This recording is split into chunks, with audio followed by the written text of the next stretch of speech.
back. And so it's very turbulent at this time in those areas. So this is right around the zone that we're afraid of on 271. And then that has just updated and moved to the northeast already.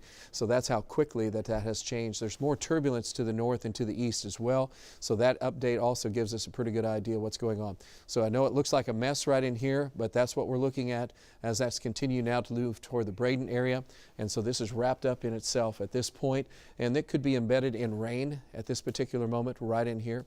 And then, as we mentioned as well, the hail core continues to move up. So we're going to have a lot of hail damage most likely with this storm as it continues to move right across areas. Getting close to Fort Smith, and so this is the swath that developed and continues to move to the east at this time. One more time for the hail core itself.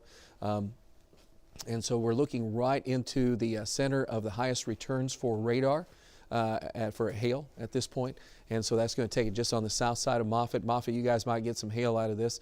Muldrow, you're going to be okay at this moment. But the Fort Coffee area is just having that storm system in your area here for the last 10 minutes, and then that also includes around the Murray Spur area. So this will continue to move in across the south side of Fort Smith at this point. Back to radar for 1 minute, and then we'll have a... And okay, and if we can, okay, well, let's go to that video real quick then for what we have coming in at this moment. So this is a look at the lowered cloud again. Lowered cloud. Okay, so this is the storm that we're looking at that's just to the northeast of Spiral. So this is just a little bit, just a few minutes old. Again, you can see the lowered cloud base right in there, not on the ground. Usually we'll look for a finger or something going on right in here. This is awful close to the ground, so you could have spin-ups at any given moment right in here underneath this.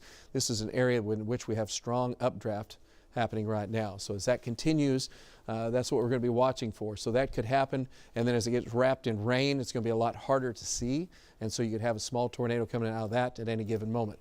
All right, so back to the radar for a moment. You can kind of see what's happening now as that part of that storm vaulted, and this is a good indication of how strong the storm is. When you get a vault like this, it gives you a good indication of the extreme uplift that's going on into this thunderstorm, and then a hail core and a large hail that's dominating the area as well. So this is a massive severe thunderstorm. So this has really developed quickly, and that will continue to move to the east. So as we look at what's going on with the cores of the hail and also with strong damaging wind, so this is going to be some localized big-time hail in the hail shafts, and then also some localized very heavy downpours of rain. And then you can follow that up with the tornado, which is usually on the back flanking line or the south and west sides, and that's what we're looking at right now in this particular zone around the Braden area. And so that is moving right across the Fort Smith area. So we're just about out of our viewing area, but this will continue to move to the northeast at, what are you saying, about 35 right now? Okay.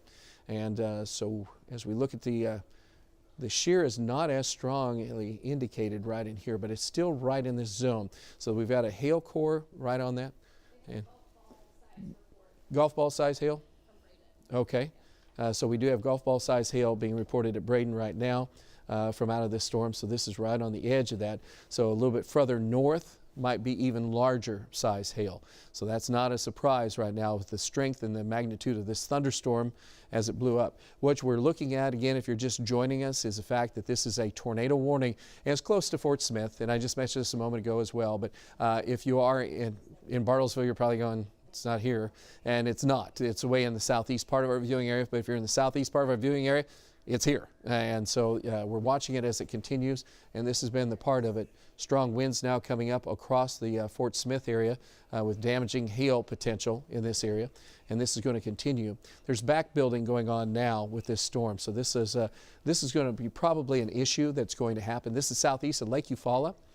And maybe if we go out a little bit wider again one more time just so folks can kind of see where we're at. This is the zone that we're worried about from McAllister back to the east. Here's the Tulsa area, Bartlesville. So we're looking down south and east. And so this is the zone in which there's a higher probability of severe weather because that's where we're in the 70s to 80. And then we've been kind of rain cooled and just kind of cloudy in 60s. We've rebounded because the sun has come back out to the west of us, and temperatures are in the low to mid 70s. So it's nice to the west. Of course, you'd probably like some more rain. But right now, the severe threat is right along that boundary, which is here in southeastern Oklahoma. And that's why there was severe thunderstorm warning, and that was followed up with a tornado warning. and now that's moving into the Fort Smith area at this particular moment. We'll talk to Stacia in just a second here as she gets us another update on storm track. This is now pretty much looks like the core is going to take it almost right on the south half of the Fort Smith area. The rotating part of this storm, you can see it's kind of a little bit lost a little bit of its organization at this time, comparatively speaking. And then we're seeing additional trailing areas where we're going to see the flanking line give us a chance of maybe some additional thunderstorms firing back up along this area. So that might be one of the reasons why, but let's go to Stacia with an update on storm track. Stacia. Yes, and Travis, they've adjusted the tornado warning. They're going to keep it going into Arkansas, even though it has lost some of its organization and could easily regain that. Now we're going to focus in on that hail core that's moving on the south side of Fort Smith. So take a look. Here's the latest track, and we're talking large hail potential here. This could be up to the size of eggs, maybe even larger than that. So that hail core is right along the state line from Arcoma down to Beish, and that is going to be tracking to the east at about 30 to 35 miles per hour. So folks in Fort Smith, I would probably put your cars in the garage here very quickly if you can, but you're probably already dealing with some very heavy rain and hail. The Barling area would be about 459, Concord at about 502, and Alma, Arkansas at about 505. So this thunderstorm not only has the rotation component to it and the potential of developing a tornado, but it also has very, very large hail with it. So this is a dangerous storm, and they will be keeping that tornado warning that you can see in red. That is going to be until 5 o'clock for Sebastian County, Arkansas. Trav. All right. Thanks, Stacia. So again, we're just to the control room. We're going to continue with about another 5 minutes here, and then we'll go back to our programming as this is moving out of our area. So just give us a few more minutes, and we're going to watch this just to make sure that as it's moving into Fort Smith, there's nothing disastrous happening other than large hail, which is bad enough the way it's going.